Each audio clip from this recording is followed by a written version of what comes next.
الحمد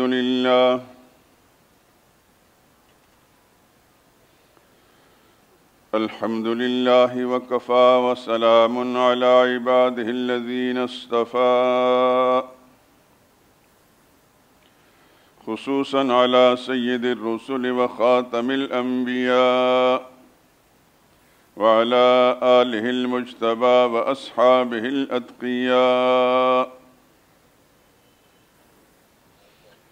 أما بعد فإن خير الحديث كتاب الله وخير الهدي هدي محمد صلى الله عليه وسلم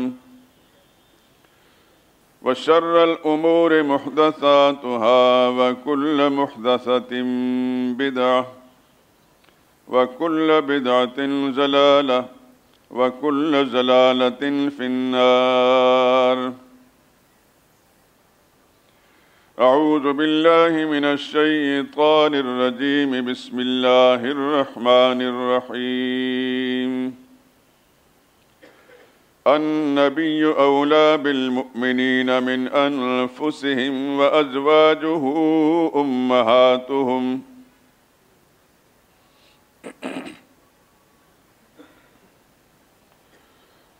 پیغمبر مومنوں پر ان کی جانوں سے بھی زیادہ حق رکھتے ہیں، اور پیغمبر کی بیویاں ان مومنوں کی مائیں ہیں۔ سبحان ربک رب العزت عما یصفون وسلام علی المرسلین والحمد للہ رب العالمین۔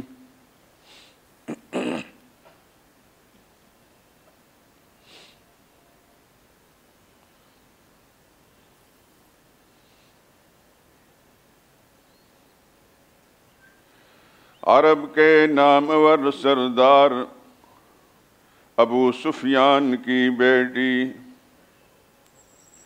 عرب کے نامور سردار ابو سفیان کی بیٹی، امیر شام کی خواہر گرامی شان کی بیٹی، راہ اسلام میں ہجرت کی سختی جھیلنے والی، فقط حق کے لیے کرب و بلا سے کھیلنے والی، مقدر ہو چکا تھا جس کا ام المؤمنی ہونا، مقدر ہو چکا تھا جس کا ام المؤمنی ہونا، بالفاظ دیگر ہمراز ختم المرسلی ہونا۔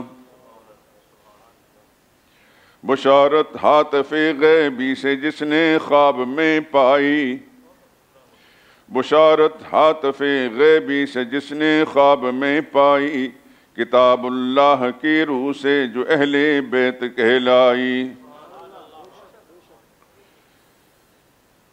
نکاح پاک میں جس کے ولی تھے شاہ نجاشی،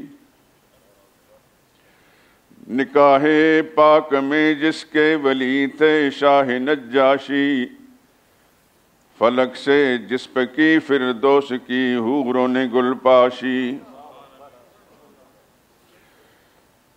جسے قرآن نے اعزاز ام المؤمنی بخشا، جسے قرآن نے اعزاز ام المؤمنی بخشا، جسے اللہ نے عزت عطا کی فہم دین بخشا۔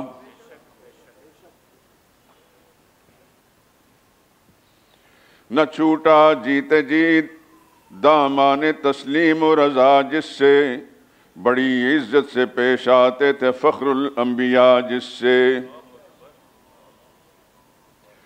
رسول اللہ نے جس پر یہ لطف خاص فرمایا، رسول اللہ نے جس پر یہ لطف خاص فرمایا، ابو سفیان کے گھر کو بھی دارالامن ٹھہرایا۔ وہ ام المؤمنین اصحاب کرتے تھے ادب جس کا، وہ ام المؤمنین اصحاب کرتے تھے ادب جس کا، ملائک آج بھی در چومتے ہیں روز و شب جس کا۔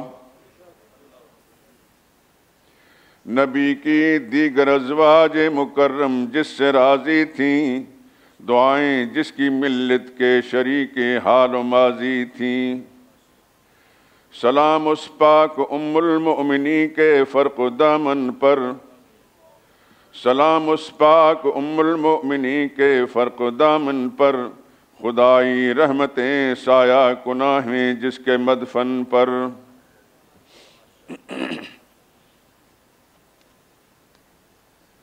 درود پاک پڑھ لیں۔ اللہم صلی علی محمد وعلی آل محمد کما صلیت علی ابراہیم وعلی آل ابراہیم انک حمید مجید۔ اللہم بارک علی محمد وعلی آل محمد کما بارکت علی ابراہیم وعلی آل ابراہیم انک حمید مجید۔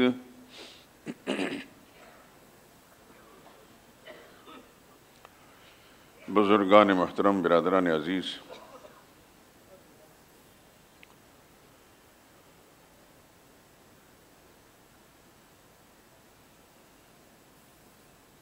پچھلے چند ہفتوں سے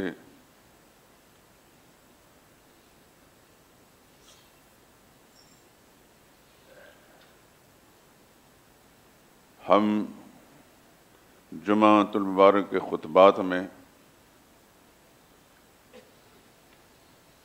اہل بیت رسول، ازواج رسول، امہات المومنین کی قدم بوسی کے لیے حاضر ہوتے رہے ہیں، اور آج بھی اسی مبارک سلسلے کی ایک معزز و محترم اہل بیت رسول، زوجہ رسول، ام المومنین سیدہ ام حبیبہ سلام اللہ علیہا کی خدمت میں حاضر ہوئے ہیں، اور اسی سلسلے میں مدح و منقبت کی وہ نظم بھی میں نے آپ حضرات کی خدمت پیش کی ہے۔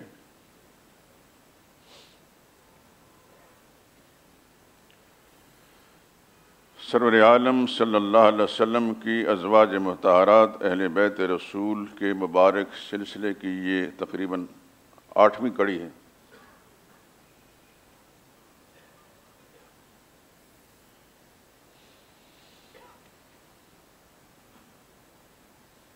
اس سے پہلے جن معزز و محترم مکرم امہات المومنین کا تذکرہ آپ حضرات کی خدمت میں پیش کیا گیا، موقع پر میں نے ان کے خاندانوں کا بھی تذکرہ کر دیا۔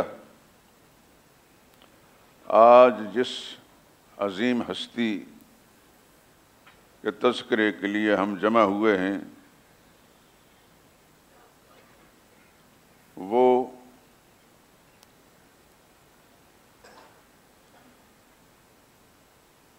قبائل عرب میں سے ایک قبیلہ بنو امیہ کے سردار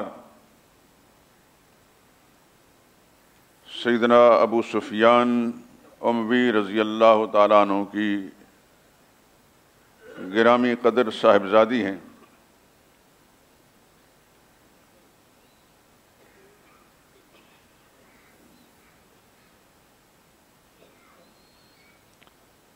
سرور عالم صلی اللہ علیہ وسلم کی بعثت کے بعد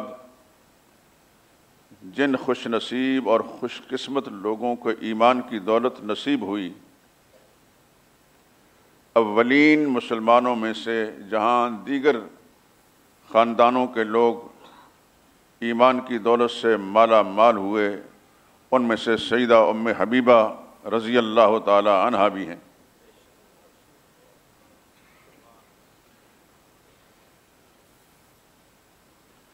ان کے والد محترم سیدنا ابو سفیان رضی اللہ تعالی عنہ چونکہ خطہ عرب خصوصاً مکہ معظمہ میں اور اس کے ماحول میں آباد تمام قبائل کے یہ وزیر داخلہ بھی تھے اور وزیر جنگ بھی۔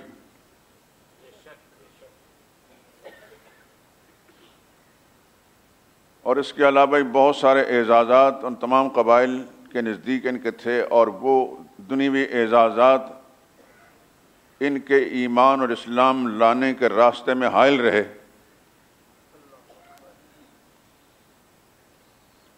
اور یہ ایک ایسی چیز ہے جو آج تک لوگوں کے اندر موجود ہے۔ دنیوی وجاہتیں، دنیوی عزتیں، چاہے وہ حقیقی عزت ہے یا نہیں، لیکن دنیا والوں کی نظروں کے اندر وہ ایک عہدہ ہے، منصب ہے، عزت ہے، اس کی خاطر، اس کے بچانے کی خاطر، اس کو قائم رکھنے کی خاطر بہت سے لوگ آج بھی سچائی کا دامن تھامنے اور سچائی کی طرف آنے میں ہچکچاہٹ محسوس کرتے ہیں۔ آپ اپنے ہی ملک کا حال دیکھ لیں، ماضی میں یا حال میں جتنے بھی ارباب اقتدار گزرے ہیں، وہ دنیاوی وجاہت ملک کے اندر، پارٹیوں کے اندر، پھر بین الاقوامی سطح پر جس چیز کو انہوں نے اپنے لیے اعزاز سمجھا، اس کی بنا پر دامن حق تھامنے سے یہ گریزاں رہے، ہمیشہ اہل باطل کا ساتھ دیتے رہے اور اہل حق کو دبانے کی کوشش کرتے رہے۔ ہم یہ نہیں کہتے کہ یہ سارے کے سارے غیر مسلم تھے، یہ مومن نہیں تھے، لیکن وہ دنیاوی وجاہتیں اور دنیاوی نام نہاد عزتیں ان کے نزدیک اتنی اہم تھی کہ انہوں نے حق کا دامن صحیح طریقے سے کھل کر پکڑنے سے گریز کیا اور حق پرستوں کو ہمیشہ دبانے کی کوشش کی۔ اس میں انہوں نے اپنی عزت سمجھی۔ لیکن یہ یاد رکھیے میرے دوستو، ہم سب نے ایک دن اللہ کی بارگاہ میں پیش ہونا ہے۔ فَإِنَّ الْعِزَّةَ لِلَّهِ وَلِرَسُولِهِ وَلِلْمُؤْمِنِينَ، حقیقی عزت اللہ کے پاس ہے اور اللہ کے رسول کو عطا کی گئی اور اہل ایمان کے لیے ہے۔ آگے چل کر میں ذکر کروں گا کہ یہی سردار ابو سفیان جب دنیاوی عزتوں اور وجاہتوں اور عہدوں اور مرتبوں کو قائم رکھنے کی خاطر اسلام سے گریزاں رہے، جب اسلام کے دامن سے وابستہ ہوئے تو پھر پہلے کیا تھا اور بعد میں کیا ہوئے۔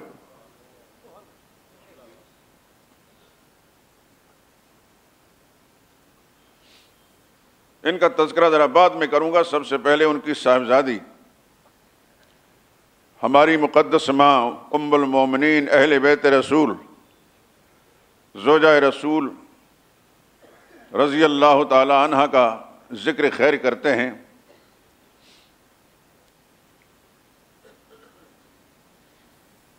یہ قدیم الاسلام ہے۔ سب سے پہلے جو لوگ اسلام لائے تو ان لوگوں کے اندر مکی زندگی میں جو لوگ پیش قدمی کر کے اسلام کی طرف گئے، سیدہ ام حبیبہ بھی ہیں رضی اللہ تعالی عنہ، اور ان کے شوہر نامدار بھی ہیں حضرت عبید اللہ بن جحش رضی اللہ تعالیٰ عنہ، جو رسول اللہ صلی اللہ علیہ وسلم کے پھوپھی زاد تھے۔ ان کے ایک بھائی کا تذکرہ اس سے پہلے میں نے کیا ہے، حضرت عبداللہ بن جحش کا۔ یہ حضرت زینب بن جحش کے بھائی ہیں، جن کا ذکر خیر اس سے پہلے ہو چکا ہے۔ یہ حضور کا پھوپھی زاد تھے، حضور صلی اللہ علیہ وسلم کے ایک پھوپھی جن کا نام حضرت امیمہ ہے رضی اللہ تعالی عنہ۔ ان کے یہ فرزند ہیں عبید اللہ بن جحش اور ان کے دوسرے بھائی عبداللہ بن جحش، یہ بڑے مخلص مسلمان۔ عبداللہ بن جحش کا تذکرہ اس سے پہلے آپ سن چکے ہیں کہ غزوہ احد کے سے پہلے انہوں نے ایک دوسرے صحابی کے ساتھ مل کر دعا کی کہ میں دعا کرتا ہوں آپ آمین کہیں، آپ دعا کریں میں آمین کہوں گا۔ اور انہوں نے جو دعا مانگی تو یہ کہ دیکھیں آپ دعا کریں کہ اللہ تعالیٰ میں دشمن کا مقابلے میں جاؤں تو دشمن میرے جسم کے ٹکڑے ٹکڑے کرے، اور میں اللہ کی بارگاہ میں جاؤں، اللہ مجھ سے پوچھیں کیا لے کر آؤ، یا اللہ میں اپنے تیری راہ میں تیری رضا کے لیے اپنی جان کے ٹکڑے کر کے لایا ہوں۔ اتنے مخلص مسلمان تھے۔ انہی عبداللہ بن جحش کے بھائی تھے عبید اللہ بن جحش، جو سیدہ ام حبیبہ رضی اللہ تعالیٰ عنہ کے شوہر تھے، اور یہ بھی قدیم الاسلام ہیں، میاں بیوی دونوں شروع میں اسلام لائے۔ اور آپ جانتے ہیں کہ اسلام لانے کے جرم کی پاداش میں مشرکین مکہ نے بہت سے مخلص مسلمانوں کا مکہ میں رہنا ان کے لیے دشوار کر دیا اور مجبوراً انہوں نے حبشہ کی ہجرت کی. جس طرح حضرت عثمان رضی اللہ تعالیٰ عنہ اپنے اہلیہ سیدہ رقیہ رضی اللہ تعالیٰ عنہ کے ہجرت کی ہے، اس طرح دیگر بہت سارے خاندانوں نے ہجرت کی. ان میں سے حضرت ام حبیبہ اور ان کے شوہر عبید اللہ بن جاش رضی اللہ تعالیٰ عنہ بھی ہیں. عبید اللہ بن جاش گویا سیدنا ابو سفیان کے داماد تھے، لیکن اس وقت ابو سفیان مسلمان نہیں ہوئے تھے. یہاں ایک بات میں چلتے ہوئے آپ کے ذہن کو منتقل کرنا چاہتا ہوں. حضرت ابو سفیان کو گزرے ہوئے کتنا عرصہ گزر گیا؟ تقریباً 1500 سال ہو گئے ہیں. شروع میں وہ اسلام نہیں لائے، بعد میں اسلام کی دولت سے مالا مال ہوئے اور مخلص مسلمان ہوئے. پھر اسلام کی خاطر اللہ کی راہ میں انہوں نے اپنی ایک آنکھ قربان کی، دوسری جنگ میں دوسری آنکھ قربان کی. تو حضور صلی اللہ علیہ وسلم نے فرمایا کہ آپ چاہیں تو میں آپ کے لیے دعا کروں، آپ کی بینائی واپس آ جائے، آنکھ کا ڈھیلا اندر کر دوں. انہوں نے فرمایا مجھے جنت چاہیے، آنکھیں نہیں چاہیے. پھر ایمان ایسا تھا.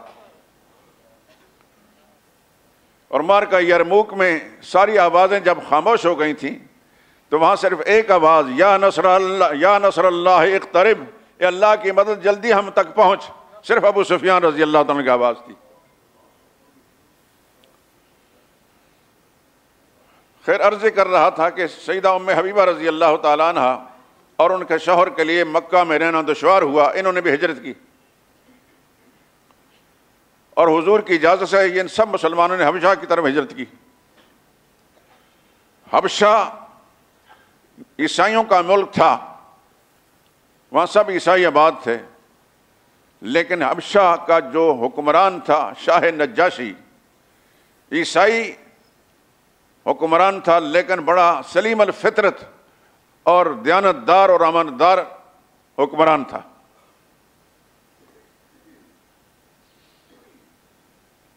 جب یہ مسلمان حبشہ پہنچے، مشرکین مکہ نے ان کو وہاں بھی چین اور سکون سے نہیں رہنے دیا اور اپنے نمائندے بھیج کر ان کے خلاف شاہ نجاشی کو ابھارنے کی کوشش کی. بڑے بڑے تحفے تحائف لے کر ان کے نمائندے گئے شاہ نجاشی کی خدمت میں.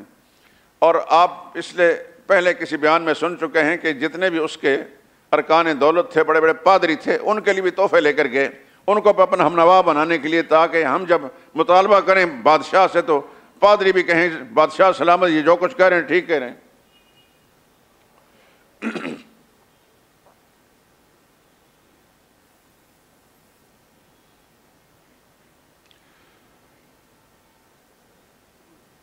سیدہ ام حبیبہ رضی اللہ تعالیٰ عنہ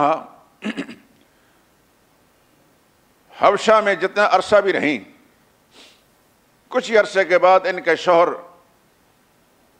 سیدنا عبید اللہ بن جاش کا انتقال ہو گیا.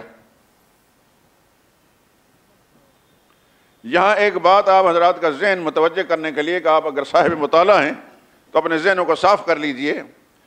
ہمارے خائن بددیانت قسم کے مورخین نے حضرت عبید اللہ بن جاش جو اپنے اسلام کی خاطر اپنا وطن معلوم چھوڑا، اسلام بچانے کی خاطر، ان کو مرتد ثابت کیا کہ حبشہ میں جا کر مرتد ہو گئے تھے. جس کی عقل خراب نہ ہوئی ہو، اگر اس نے مرتد ہی ہونا تھا، اسلام کی بغاوت کرنی تھی، تو مکہ سے پھر کیوں گیا؟ وہ کفر تو مکہ میں تھا، کفر کو چھوڑ کر اسلام کی طرف آئے تھے. اگر اسلام میں تذبذب سے تو وہیں واپس کفر کی طرف چلے جاتے. حبشہ میں جا کر مرتد ہو کر نصرانیت اختیار کرنے کیا مطلب تھا؟ یہ بات ایک مورخ، آپ نے سنا ہوگا، پڑھا ہوگا، واقدی، اس نے یہ بکواس کی ہے کہ عبید اللہ بن جاش وہاں جا کر مرتد ہو گئے.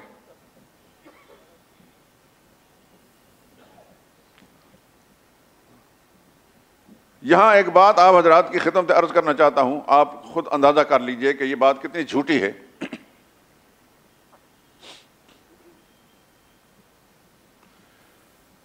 نبی کریم صلی اللہ علیہ وسلم نے ایک موقع پر دنیا کے تمام بادشاہوں کے نام خط لکھے تھے اسلام کی دعوت کے لیے۔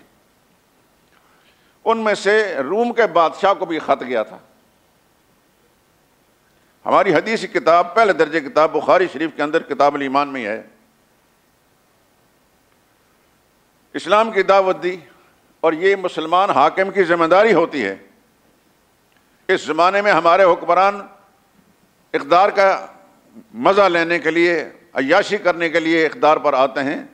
اسلام کی اصل حقیقت یہ ہے کہ جس کو اللہ تعالیٰ اسلامی حکومت دیں وہ اسلام کی دعوت کو پھیلائے۔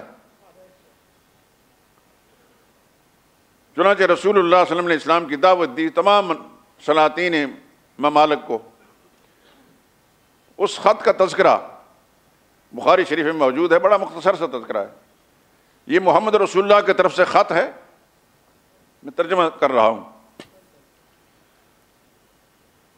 روم کے بادشاہ کے نام، روم کے بڑے کے نام،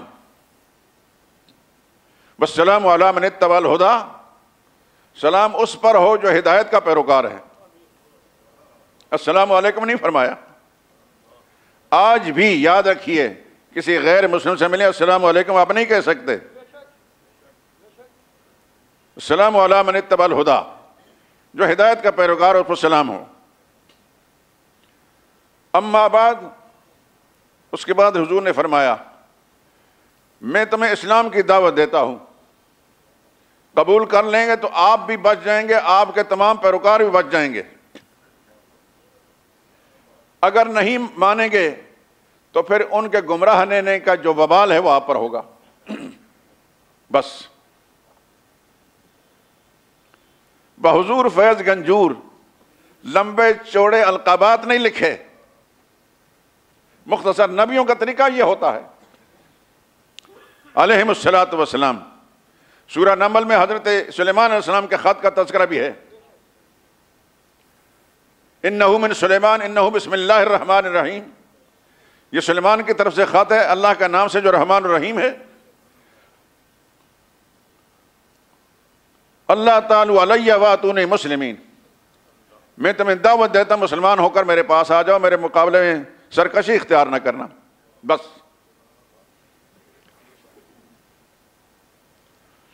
رسول اللہ صلی اللہ علیہ وسلم کا خط جب پہنچا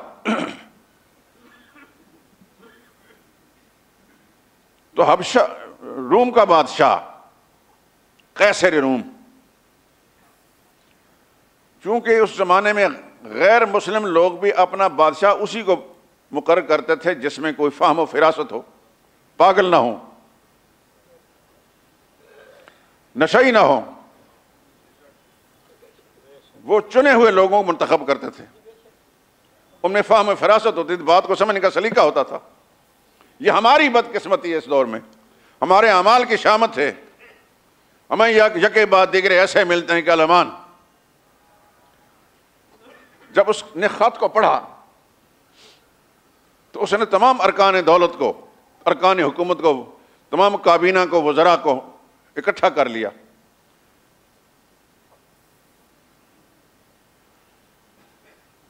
اور اس سے پہلے اس نے آرڈر دیا کہ جس طرف سے یہ خط آیا، یعنی حجاز سے، مکہ معظمہ سے، ادھر کا کوئی تجارتی قافلہ آیا ہے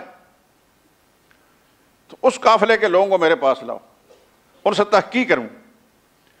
چنانچہ اس قافلے کو ڈھونڈا گیا تو اس قافلے کا سردار حضرت ابو سفیان تھے رضی اللہ تعالیٰ عنہ۔ روم کے بادشاہ نے جو اس سے مکالمہ کیا، اس مکالمے کے اندر چند باتیں تھیں۔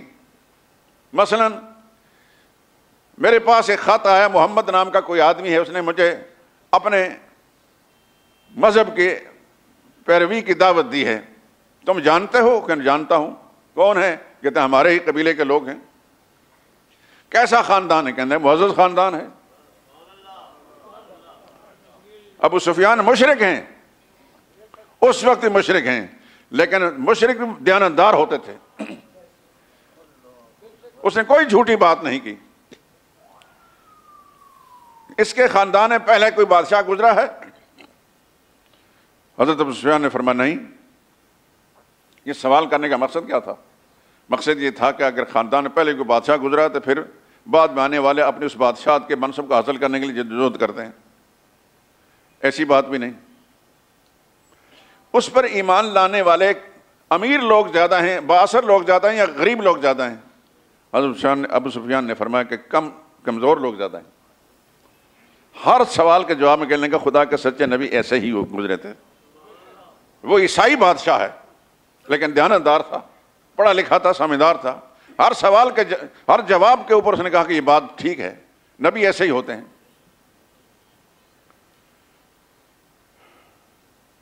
اس نے ایک سوال یہ کیا کہ اس پر ایمان لانے والے مرتد بھی ہوئے ہیں؟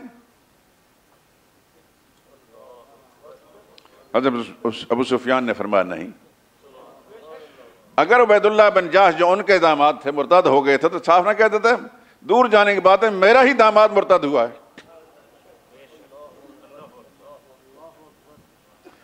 لعنت ہے ان لوگوں پر جن سارے حقائق کو نظر انداز کر کے ایک سچے صحابی رسول قدیم الاسلام صحابی رسول کو مرتد ثابت کرتے ہیں. لیکن ان کا سرغن ہے وہ واقدی جس کے بارے میں امام شافعی رحمۃ اللہ تعالی کا فرمان ہے، دل پر لکھ لیں. فرماتا ہے کتب الواقدی کلھا کذب، واقدی کی ساری کتابیں جھوٹ کا پلندہ ہے.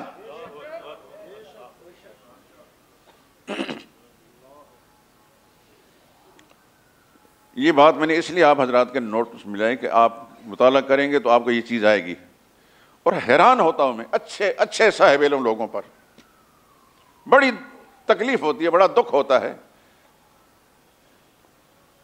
تواتر کے ساتھ لکھتے ہیں وہاں جا کر عیسائی ہو گئے. خود ہماری حدیث کی کتاب جو پڑھتے پڑھاتے ہیں ابو داؤد شریف کے اندر عبید اللہ بن جاش کے انتقال کا تذکرہ موجود ہے کہ حبشہ کے انتقال ہو گیا، وہاں ان کے عیسائی ہونے کا کوئی تذکرہ بھی نہیں.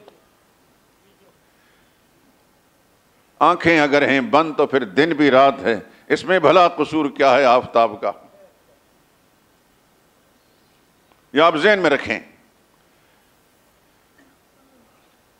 کہ مرتد نہیں ہوئے، عیسائی نہیں ہوئے، تبھی موت ان کا انتقال ہوا.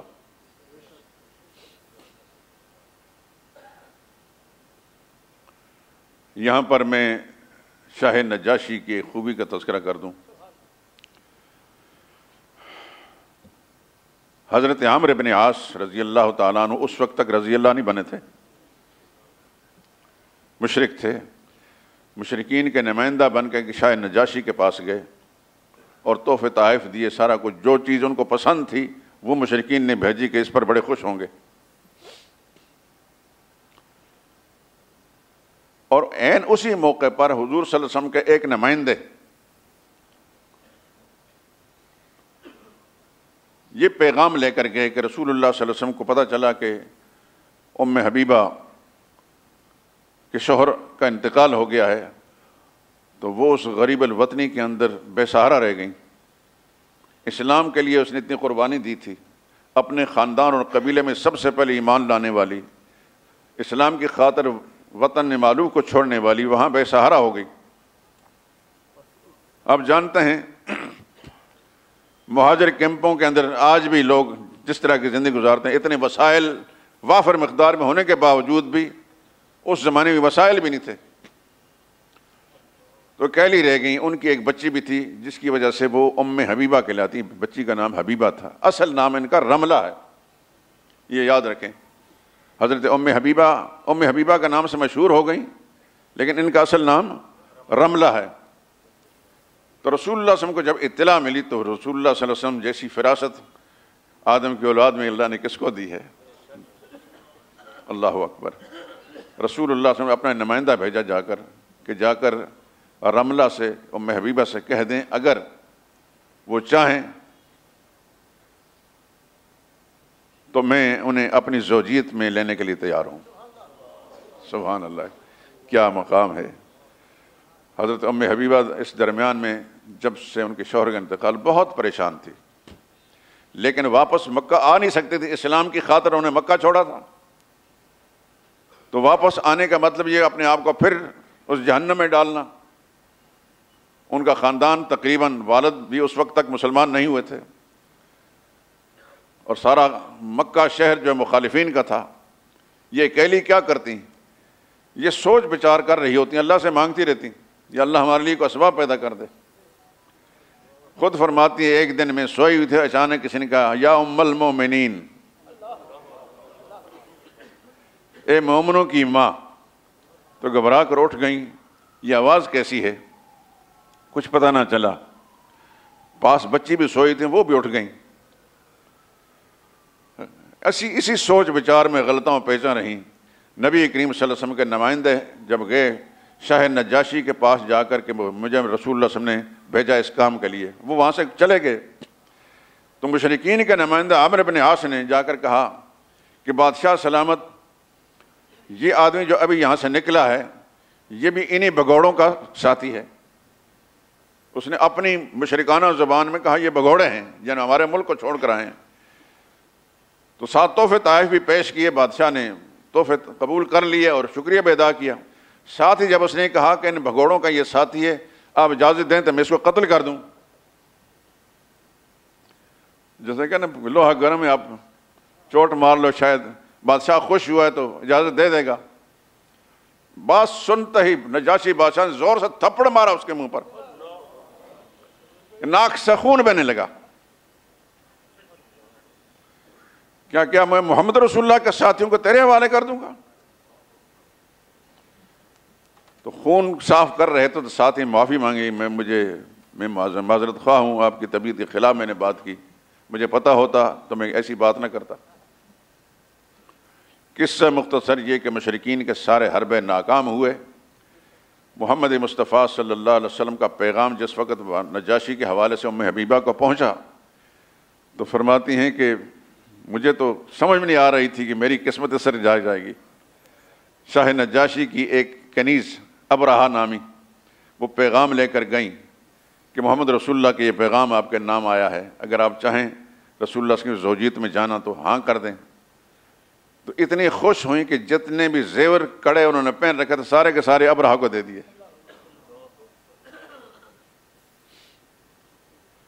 اللہ اکبر۔ شاہ نجاشی نے حضرت ام حبیبہ کو پیغام بھیجا کہ تمہارے خاندان کا قبیلے کا کوئی آدمی آپ کے علم میں ہے، اس کو اپنا نمائندہ بنا لیں۔ انہوں نے حضرت سعید بن عاص رضی اللہ تعالیٰ عنہ، خاندان بنی امیہ کا قدیم الاسلام مسلمانوں میں سے، ان کو پیغام بھیجا کہ آپ میرے وکیل بن جائیں، شاہ نجاشی کے پاس جائیں۔ اور انہوں نے ساری محفل قائم کرنے کے بعد شاہ نجاشی نے خطبہ دیا اور انہوں نے محمد مصطفیٰ صلی اللہ علیہ وسلم کے ساتھ حضرت ام حبیبہ کا نکاح کر دیا اور اپنی طرف سے 400 دینار مہر ادا کیا۔ تمام ازواج مطہرات کے 400 درہم سے بڑے زیادہ مہر نہیں ہوئے، لیکن یہ واحد زوجہ مطہرہ ہیں کہ بادشاہ نے ادا کیا تھا 400 دینار، جو اب لاکھوں میں بنتے ہیں۔ اس زمانے میں لاکھوں روپے مہر مقرر ہوا۔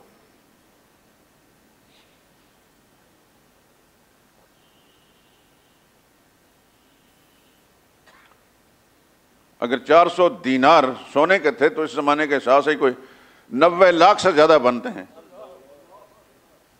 کوئی 93 لاکھ اس کے لگ بھگ۔ بہرحال، اور پھر ام حبیبہ رضی اللہ تعالی عنہا کو ان کی صاحبزادی سمیت رسول اللہ صلی اللہ علیہ وسلم کے بھیجے ہوئے شرحبیل بن حسن ایک صحابی ہیں، شرحبیل، شرجیل نہیں، آپ کے پاکستان میں ایک شخص ہے، شاید کوئی وزیر ہے کہ کیا ہے، اس کا نام شرجیل۔ اتنے جاہل ہیں، ان کو یہ بھی پتہ نہیں چلتا کہ شرجیل ماضی میں گزرا ہی کوئی نہیں۔ شرحبیل جب آپ لکھیں نا تو با کا نقطہ ادھر کرتے ہیں تو جیم بن جاتا ہے۔ شرجیل ماضی میں کوئی نہیں گزرا۔ پہلے زمانے کے اندر حضور صلی اللہ علیہ وسلم کے صحابہ میں سے اور بھی اس نام کے لوگ گزرے، شرحبیل، شرحبیل بن حسن، حسنہ ان کی والدہ کا نام تھا۔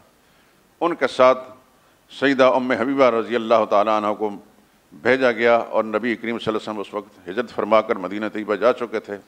اور وہ رسول اللہ صلی اللہ علیہ وسلم کے پاس پہنچائیں. نکاح کے موقع پر شاہ نجاشی نے ایک بہت بڑی ضیافت کا اہتمام کیا، یعنی ولیمے کا. مجلس برخاست ہونے لگی نکاح کی، تو انہوں نے کہا نہیں، انبیاء کی سنت یہ ہے کہ نکاحوں کے بعد ولیمہ بھی ہوتا ہے، اور جیسا شاہوں کا طریقہ ہوتا ہے اس طرح ولیمہ بھی انہوں نے کیا. اور وہ جو ابرہہ نامی کنیز تھی، ان کو حضرت ام حبیبہ نے جب اپنے زیورات، کنگن اور سب کچھ دے دیا، اور جس وقت مہر ان کے پاس پہنچا، مہر میں سے 50 دینار اس کو دیے. بادشاہ نے کہا یہ سارے کنگن، یہ سب جتنی چیزیں سب واپس کر دو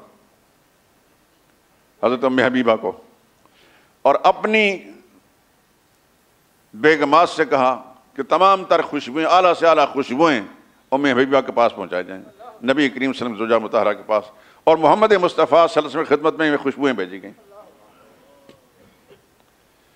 اور وہ جو ابرہہ نامی کنیز تھی، انہوں نے وہ ساری چیزیں واپس کرتے ہوئے کہنے لگی میں بھی محمد رسول اللہ پر ایمان لا چکی ہوں. شاہ نجاشی کنیز تھی، اور نجاشی نے میں اس وقت مطلب سب کے سامنے جس وقت عمرو بن عاص کے منہ پر تھپڑ مارا نا، اور ان کا منہ زخمی ہو گیا، خون بہنے لگا، تو پھر میں کہا بآواز بلند سن لو، اشہد ان لا الہ الا اللہ وان محمد رسول اللہ.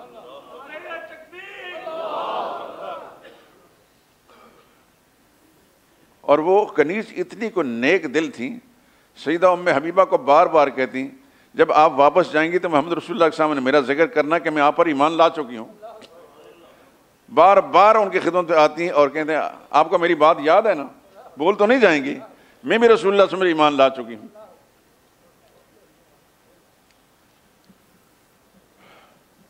اس دوران میں ایک دفعہ سیدہ ام حبیبہ رضی اللہ تعالی عنہا کے والد جناب ابو سفیان ابھی ایمان نہیں لائے تھے، ایک معاہدے کی تجدید کے لیے مدینہ طیبہ پہنچے، اور ان کو پتہ تھا کہ میری بیٹی حضور کی زوجیت میں آ چکی ہیں. شروع میں جب اس کو یہ بتایا گیا کہ آپ کی بیٹی نے تو محمد سے جو آپ جس کے ساتھ آپ نے دشمنی اور دعوت جاری رکھے ہوئے ہیں وہ ان کی زوجیت میں آ چکی ہیں، تو انہوں نے کہا برملا، دیانتدار لوگ تھے، هو الفحل الذی لا یقضى عنفہ، یہ ایسا نوجوان ہے کہ جس کی ناک نہیں کاٹی جا سکتی، نہیں، جو اللہ نے اس کو عزت دی ہے وہ بڑھتی رہے گی، کوئی اس کو شکست نہیں دے سکتا.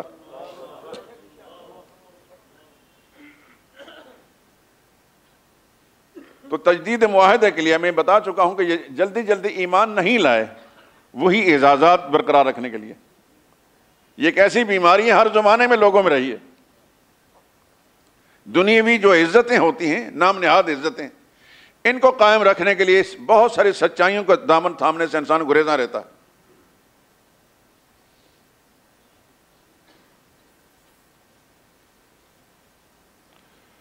ان کے والد تجدید معاہدہ کے لیے جس وقت مدینہ طیبہ پہنچے اور پتہ چلا کہ میری بیٹی یہاں محمد مصطفیٰ کی زوجیت میں آ چکی ہیں، سب سے پہلے اپنے بیٹی کے گھر گئے، سیدہ ام حبیبہ رضی اللہ تعالیٰ عنہ کے. جب اندر داخل ہوئے تو چارپائی پڑی ہوئی تھی، نبی کریم صلی اللہ علیہ وسلم کا بستر مبارک بھی وہاں تھا. اس چارپائی پر بیٹھنے لگے تو فوراً بیٹی نے بستر لپیٹ لیا، تو کھڑے ہو کر کہنے لگے بیٹی اس بستر کو میرے قابل نہیں سمجھا یا مجھے بستر کے قابل نہیں سمجھا؟ تو بیٹی کہنے لگی یہ اللہ کے پاک پیغمبر کا پاک بستر ہے، اور آپ مشرک ہیں، اور مشرک کے بارے میں اللہ نے انما المشرکون نجس، مشرکین پلیت اور ناپاک ہوتے ہیں. پاک پیغمبر کے بستر پر آپ نہیں بیٹھ سکتے جب تک آپ کلمہ نہیں پڑھیں گے.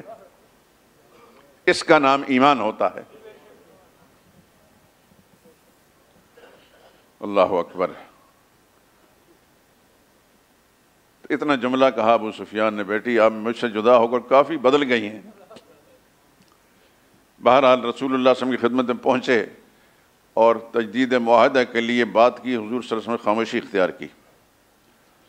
پھر اپنی موقف کو ثابت کرنے ابوبکر صدیق کی خدمت میں پہنچے، انہوں نے خاموشی اختیار کی. سیدنا فاروق اعظم نے خاموشی اختیار کی. وہاں سے ناکام و نامراد واپس مکہ معظمہ چلے گئے. سیدہ ام حبیبہ رضی اللہ تعالیٰ عنہ حضور صلی اللہ علیہ وسلم کی زوجیت میں رہیں، اور یہ بات یہاں ذہن نشین فرما لیجئے، سیدہ ام حبیبہ کس خاندان کی تھیں؟ آواز بلند کہیں نا، ڈرتے تو نہیں؟ کیونکہ اس زمانے بنو امیہ کا لفظ جو ہمارا مولوی بھی زبان پر لاتے ہوئے ایسا لگتا ہے ابھی ملک الموت ہماری روح قبض کر لے گا۔ اللہ ان کو ہدایت دے، اللہ ان کو ایمان کی جرت دے۔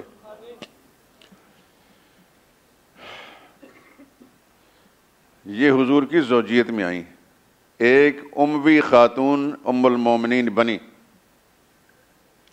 اور ان کے والد اور والدہ کو بھی اللہ تعالیٰ نے ایمان کی دولت سے مالا مال کیا۔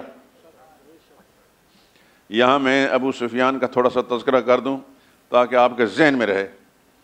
ہمارا خائن اور بددیانت کتاب نویس جو ہے، پتہ نہیں کیا اس کے ایمان کا خطرہ ہے کہ سچ لکھنے سے بھی کرم لرزتا ہے اور زبان لڑکھڑاتی ہے۔ مکی زندگی میں دو واقعے میں سنا دیتا ہوں۔ ایک واقعہ یہ ہے کہ حضرت فاطمہ چھوٹی سی بچی تھیں، ایک دفعہ ابو جہل لعین نے تھپڑ مارا ان کے منہ پر۔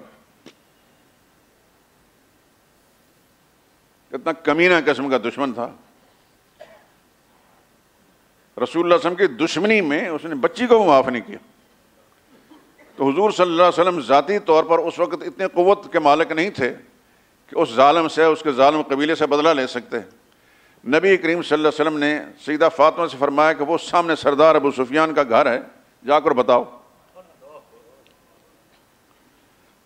یہ بات بھولے نا، حضور دور سے دیکھ رہے ہیں، سیدہ فاطمہ چھوٹی سی بچی جا کر ابو سفیان کو اپنی شکایت کی کہ فلاں نے میرے منہ پر تھپڑ مارا ہے۔ ایک دم غصے میں آ گئے اور اٹھ کر سیدہ فاطمہ کو ہاتھ پکڑ کر جہاں ابو جہل خوش گپیوں میں مبتلا تھا وہاں جا کر کھڑے ہو گئے۔ فرمانے کہ بیٹی میرے سامنے اس کے منہ پر اسی زور سے تھپڑ مار جیسے آپ نے مارا، اس نے مارا۔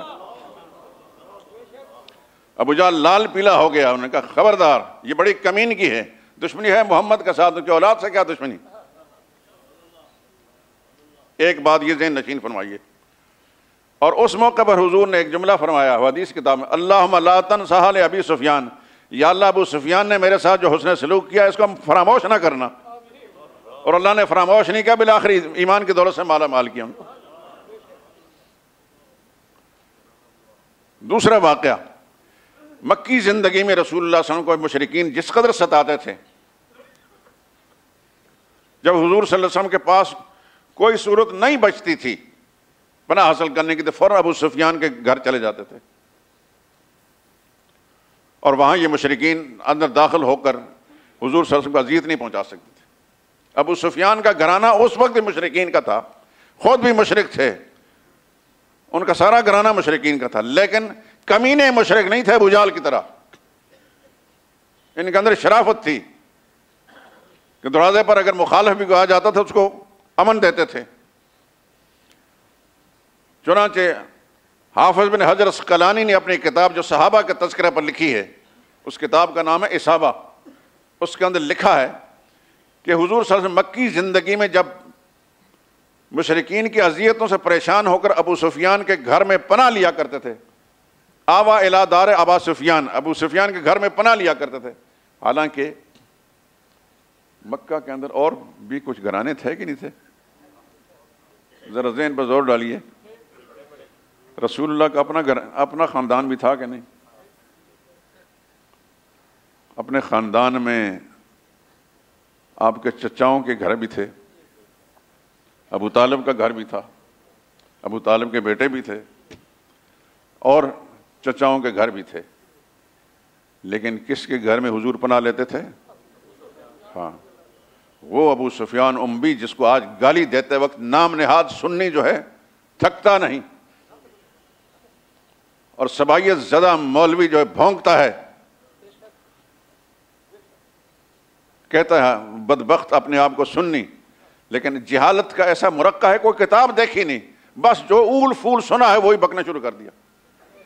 میں نے حوالہ دیا آپ کو، حافظ بن حجر عسقلانی کتاب 8 جلدوں کے اندر اس کا ترجمہ ہو چکا ہے، میرے پاس عربی کے نسخے ہیں، اس کے اندر یہ لکھا ہے کہ مکی زندگی کی اذیتوں میں، مشرکین کی اذیتوں سے بچنے کے لیے رسول اللہ صلی اللہ علیہ وسلم اکثر ابو سفیان کے گھر میں جا کر پناہ لیتے تھے۔ اس کا پھر بدلہ اللہ کے نبی نے کیسا دیا صلی اللہ علیہ وسلم؟ سن 8 ہجری میں جب فاتحانہ شان سے رسول اللہ صلی اللہ علیہ وسلم مکہ معظمہ میں داخل ہوئے ہیں، تمام مشرکین کی گردنیں جھکی ہوئی تھی، کوئی انگلی اٹھانے کے قابل نہیں تھا۔ اس موقع پر حضرت ابو سفیان رضی اللہ تعالیٰ عنہ ان کا گھرانہ مسلمان ہوا،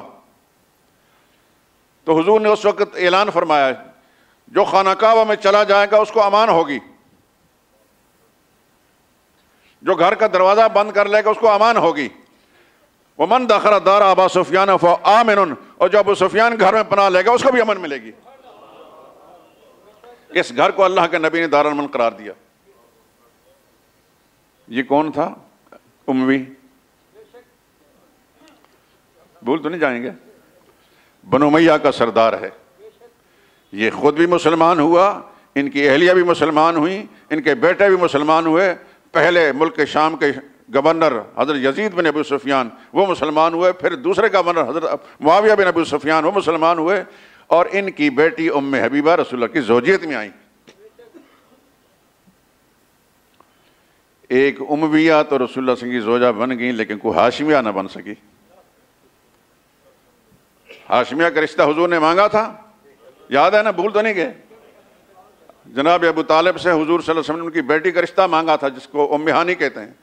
ابو طالب نے حضور کو رشتہ نہیں دیا، ابو جہل کے خاندان کا حبیرہ مخزومی اس کو دے دیا۔ وہ اتنا بڑا موذی رسول تھا، جتنا ابو جہل کمینہ دشمن تھا ایسا حبیرہ کمینہ دشمن تھا، اس کو اپنی بیٹی کا رشتہ دے دیا، رسول اللہ کو نہیں دیا۔ کوئی ایک ہاشمیہ بھی رسول اللہ صلی اللہ علیہ وسلم کی زوجیت میں آ کر ام المؤمنین کا شرف حاصل نہیں کر سکیں، لیکن اموی جن کو آج تک گالیاں پڑ رہی ہیں رسول اللہ صلی اللہ علیہ وسلم کی زوجہ مطہرہ بن کر ام المؤمنین بن گئی۔ میری ساری گفتگو میں ازواج مطہرات کے تعارف کے ساتھ ساتھ یہ شکوک و شبہات بھی ظاہر کرنا ہے، تاکہ آپ حضرات کے ذہنوں کے اندر کوئی کتاب پڑھ کر یا کسی بدبخت ملا کی تقریر سن کر کوئی شک شبہ ہو تو اپنے ذہنوں کو صاف کر لیجئے۔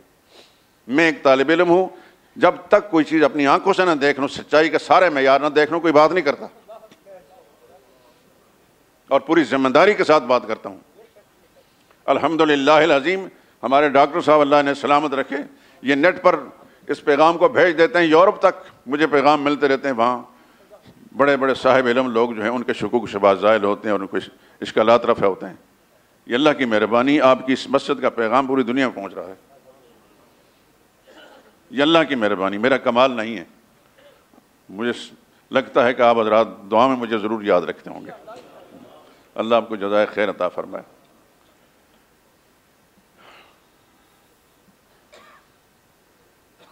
اور ان کے والد گرامی جب مسلمان ہوئے تو غزوہ طائف میں ان کی ایک آنکھ مشرکین کے تیروں سے شہید ہو گئی، اور معرکہ یرموک میں ان کی دوسری آنکھ مشرکین کے وار سے شہید ہو گئی۔ حضور نے فرمایا آپ کہیں تو میں دعا مانگو اللہ تعالیٰ آپ کی آنکھ کو درست کر دے۔ عرض کرنے یا رسول اللہ اس کے مقابلے مجھے جنت چاہیے۔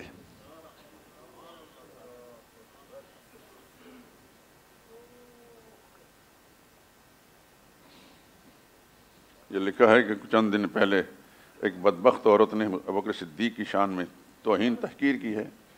ہوگا، سارا کچھ ہوگا۔ ابھی میں عرض کر چکا ہوں کہ کفر کی محبت میں ہمارا حکمران طبقہ اپنے اقدار کو بچانے کی خاطر ہر بدبخت کے ساتھ سمجھوتا کر لیتا ہے، چاہے رسول اللہ کی توہین ہوتی ہے تو گوارہ کر لیتے ہیں، صحابہ کی توہین ہوتی ہے تو گوارہ کر لیتے ہیں۔ اللہ سے دعا مانگا کریں یا اللہ ہمیں کوئی بہتر حاکم دے دے، صرف اقتدار کو بچانے کی خاطر، چند روزہ اقتدار۔ یہاں ایک زمانہ ایسا بھی گزرا تھوڑا عرصہ پہلے، ایک پرویز مشرف نامی ایک شخص تھا، چڑیا بھی نہیں پھڑکتی تھی اس کی مرضی کے بغیر۔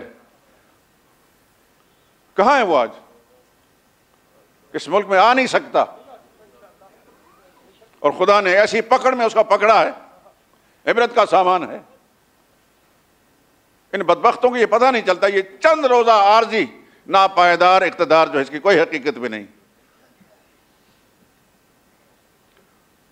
آج دنیا میں نیک نامی اگر حاصل ہے تو انہی کو ہے جو خدا اور رسول کے وفادار رہے ہیں۔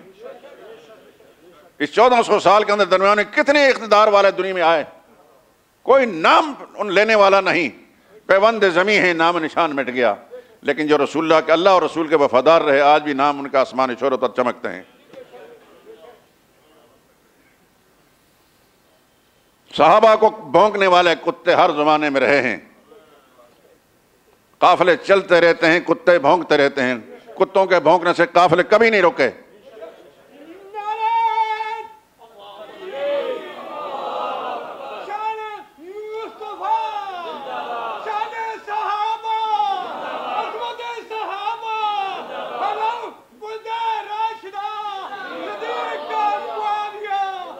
جزاکم اللہ خیر۔